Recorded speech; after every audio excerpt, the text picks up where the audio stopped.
Here we go for a shorter lecture, this one on the internet, but I thought I'd let you at least dream and imagine that this spring break you had gotten to go to Santorini. Oh, wouldn't this be the view that we'd like to have right now? Yeah, I think so. Oh, well, let's pray. Father, even though we're not in Santorini and we'd love to be, we thank you for where we are. Even if we're just at home studying, we thank you for the life that you've given us and the future that you have planned for us. Thank you. In Jesus' name, amen. So let's look some at the internet, shall we?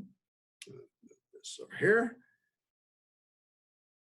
So internet advertising. Internet advertising. So there are a bunch of different kinds. There are banner ads, skyscraper ads. Well, let me just go through them one at a time. Banner ad, you're familiar with the banner ad, generally runs across the top, or sometimes it's very big. A skyscraper ad is one that runs on the side. It's over here on the side. A pop-up or a pop behind. So you click on something and it pops behind or it pops in front of what you're doing. A lot of times if you use Travelocity, you'll put something in Travelocity, and when you click, it's opening up a website behind that. When you close Travelocity, it's got somebody else who's paid them to show up, right? So a mini site.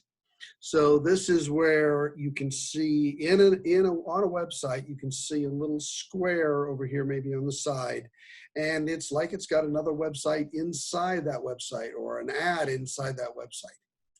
A superstitial is a TV ad that's online that you have to view prior to watching other ads. You notice this extensively on YouTube or on Pandora, where the ad comes up and you have to watch or hear the ad before you see the other stuff.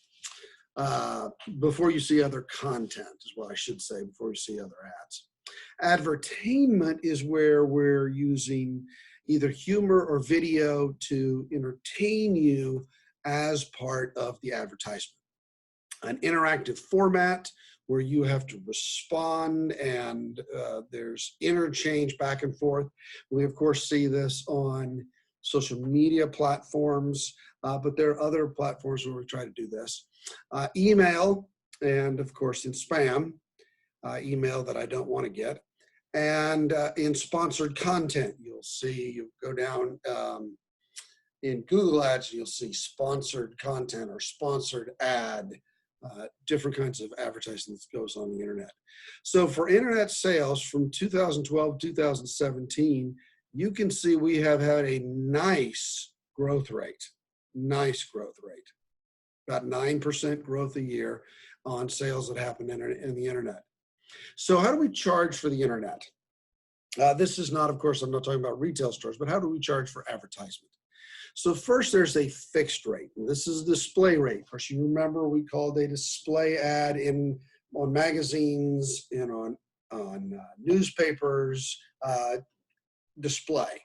So here is a picture, or could be a movie, video, that's going on up here advertising something that we're looking at. And so for a display ad, where all it's doing is trying to catch views, generally we charge on a CPM, and that CPM rate is about $30. Second, there's click-through rate. And a click-through rate is the ad's there, but it's not until I move over and click on it that we pay. Generally, we're finding about a $2 click-through rate based on a $10 CPM with about 5% of people clicking through. And finally, of course, I should mention that there are mixtures where you pay a fixed rate and a click-through rate. I think yesterday I went through an ad on USA Today, and they had a display ad, but if you clicked on it, they were going to charge you a bit more. So they discount the display rate because they're also going to get a click-through rate. And finally is an affiliate rate. This is a rate that, say, a manufacturer or another website will pay when someone clicks on one website to go to another website. So maybe sometime you've Googled for something. Let's say you've Googled boots, and you click on this thing, it comes up, it says all the 10 lowest places to get these boots.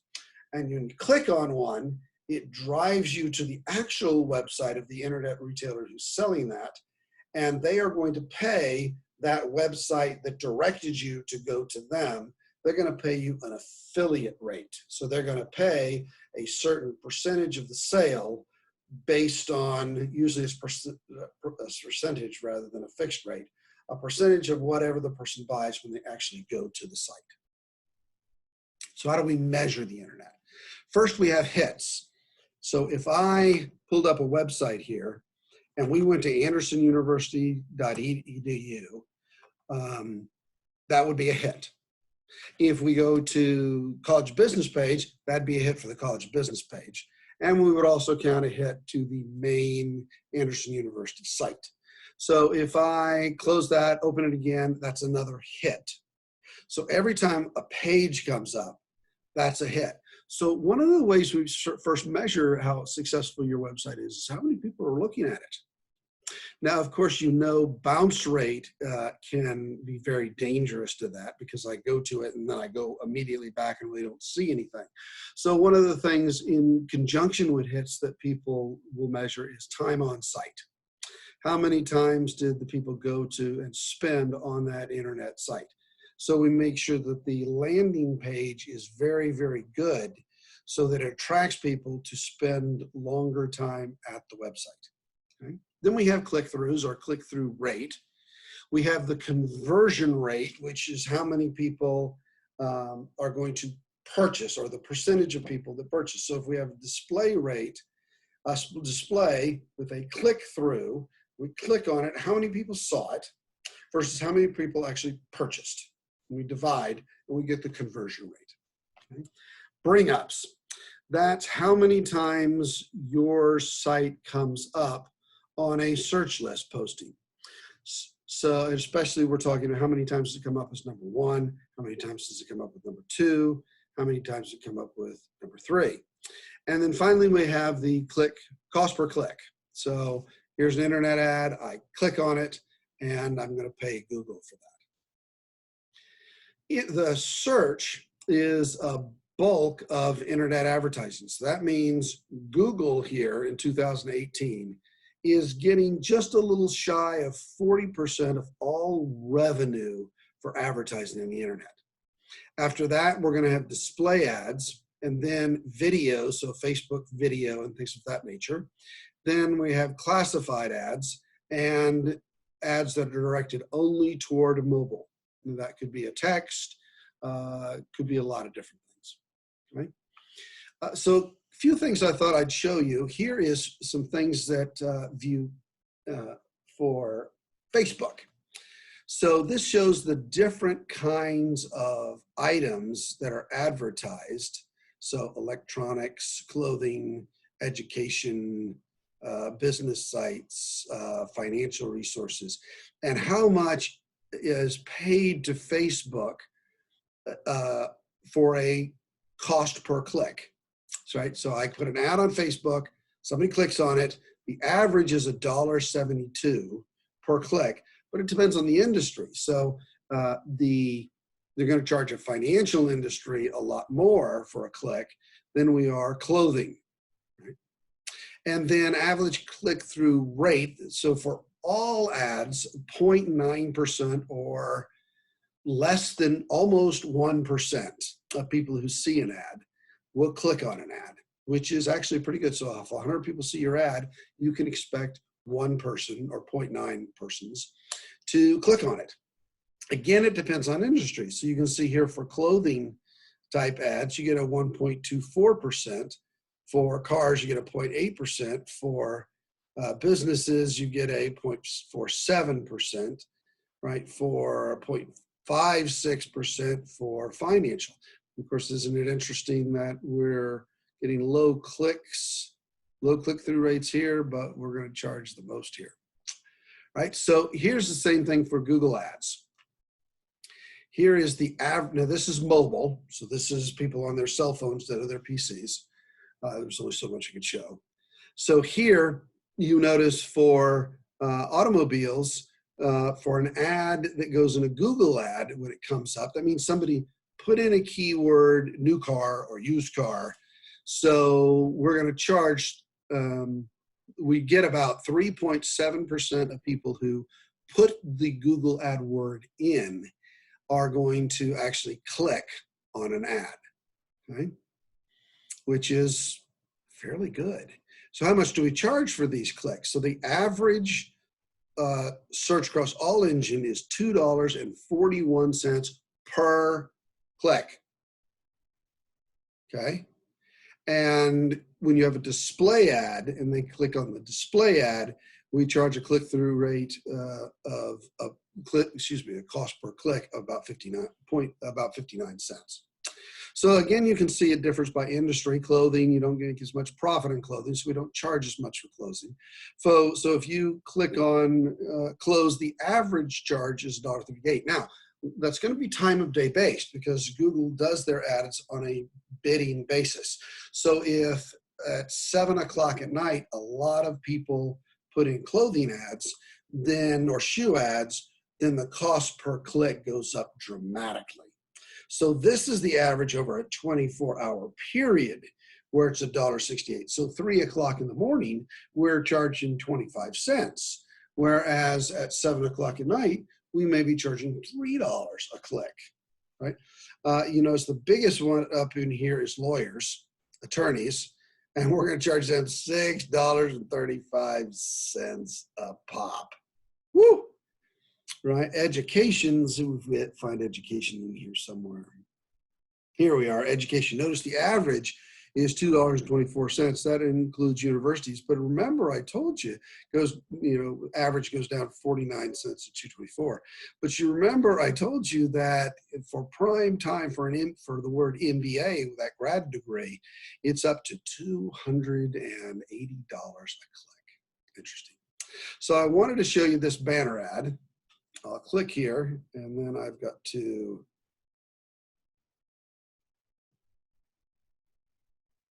stop my share, and then I will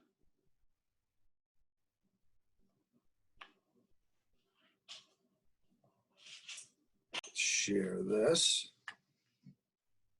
All right, oh, come on. Don't tell me it's not there. Oh, I'm so sorry I lost that ad. That was one of the best ads. I'll check this just in case. That was one of the best ads. It was a Pringles ad, and you just kept clicking and kept clicking and kept clicking.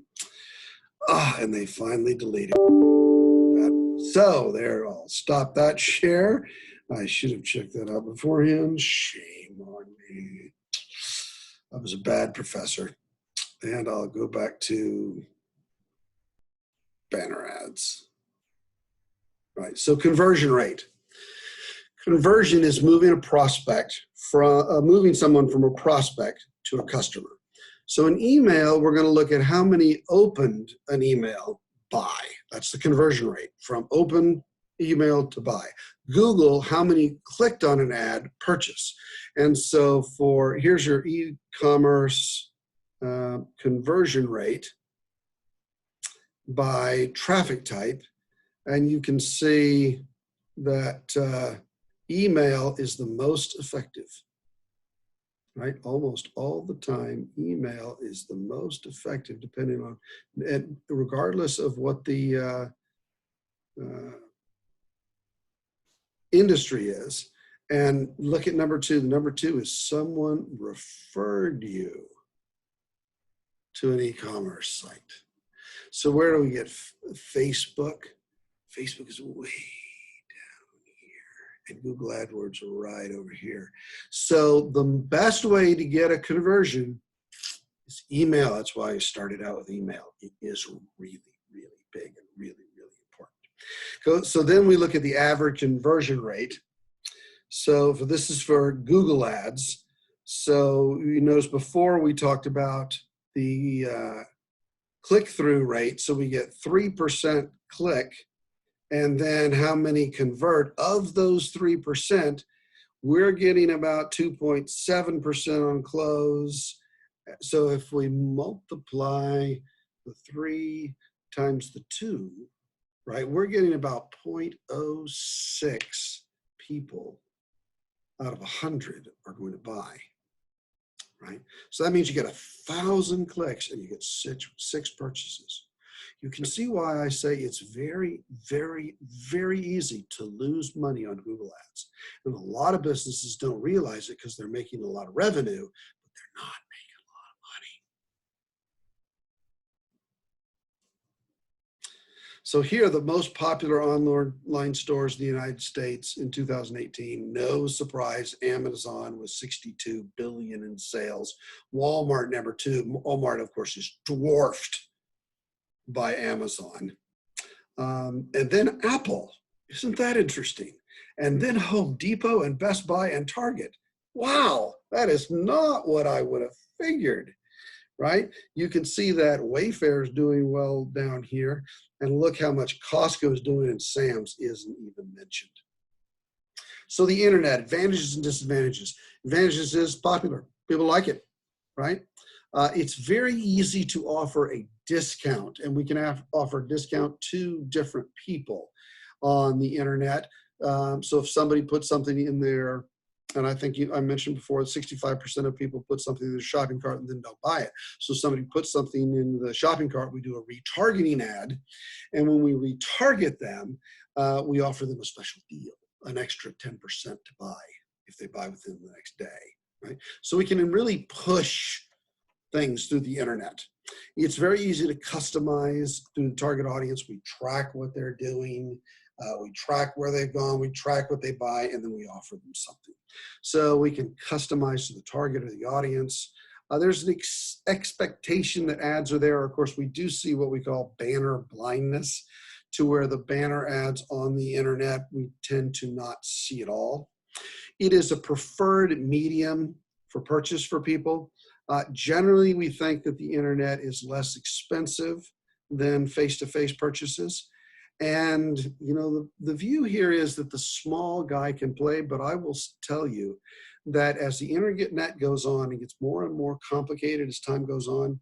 It gets harder and harder and harder for the little guy to play. So who are the big people who are playing on TikTok? Coca-Cola, Pepsi. It's going to be the big guys who are playing.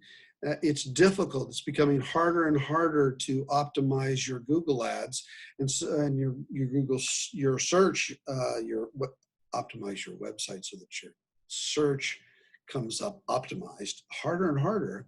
And Google keeps on changing the methodology they use to make things optimized. And so it's going to be harder and harder for the little guy to play. And I'm going to suggest that within a couple of years, the little guy is going to have a real hard time playing. They're going to have to hire somebody else to do it for them. Even now, I think you see a lot of small companies are having somebody do it for them. Disadvantages. We have to consistently have creative ads, new, different, because after we run it once, the response rate drops off dramatically and people want something different. And so that increases the cost. Clutter is problematic. There's so many ads out there that we just get tired of it and people don't notice our ad versus someone else. The fluid nature of the customer. So when people shop on the internet, they're more willing to look at variety than they are if they go into Target. Target's got these 3 things, pick which one you want. Whereas you go on the internet, I can search and search and search and search, and I can spend a bunch of hours, and the customer tastes and changes are changed very quickly. They're influenced by social groups and reference groups, and so very fluid. And finally, disadvantages: customers expect a deal, and that cuts into your margins. Few other things I wanted to show to you. So you notice over here, quarterly internet advertising revenue growth from 1999 to 2019. We're up to $29.9 billion in advertising for the internet. Here, differences that's going from desktop to mobile. And you can see in 2009, everything was desktop. And now we've got most of the revenue. Most of the revenue is going over to mobile. Sorry about the phone calls. Forgot to silence it. In fact, silence, and I'll call Stephanie back. Advertising formats. So here you can see that search engine is 45% of things, and then banner ads, and then video ads, and then other stuff. And you notice that grew from 17 to 18, but it really didn't change much. We got a little more video coming on here and a little less search engine. So how much does an impression cost on each different social network? I thought this might be interesting to you. So for Facebook, you notice it costs about $9 CPM for a display ad. And then you do notice, here's a chart, CPM. Everybody talks CPM. So Facebook charges about $9 CPM. Instagram is about 6. Twitter is about 5. And LinkedIn is about 6. For a YouTube, the cost per view of a YouTube is about 33 cents. So if we move 1, 2, 3, that's $3.33 CPM, right? So YouTube is cheaper than some of these others on a per view basis. But notice the TV screen is better than that. Okay, ad share by media, right? So you notice TV and digital are pretty close. And only in 2018 did digital take over for television. The amount of money, percent of money, total advertising spend that we spend. And mobile is 26% of that digital, okay? And you can see how mobile has been increasing its share as time goes on. So that's 26% of the 37%. Print, you can see newspapers dropping down and magazines dropping down. You can see radio dropped in 2018. And then outdoor advertising dropped a little bit, and directories dropped just a little bit. Some other forms of media. There's, of course, direct mail, which we talked about a bunch beforehand. Guerrilla marketing. So guerrilla marketing is attacking people where they are. So for example, the person who dresses up like the Statue of Liberty and spins the sign on the street, that's guerrilla marketing. So reaching people in different ways.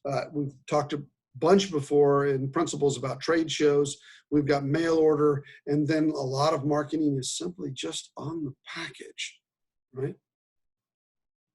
And I thought this would also be really interesting for you. So what is the most authoritative source? What is the most influential source? And what is the most pervasive source?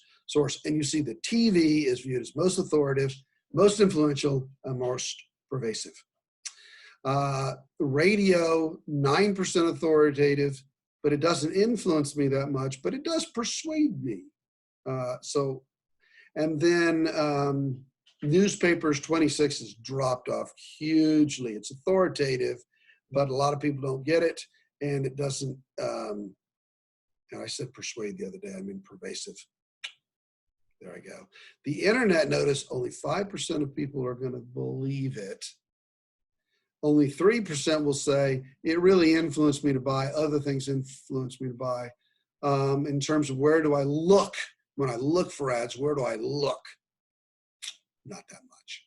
So shorter lecture this time. I know you're happy about that.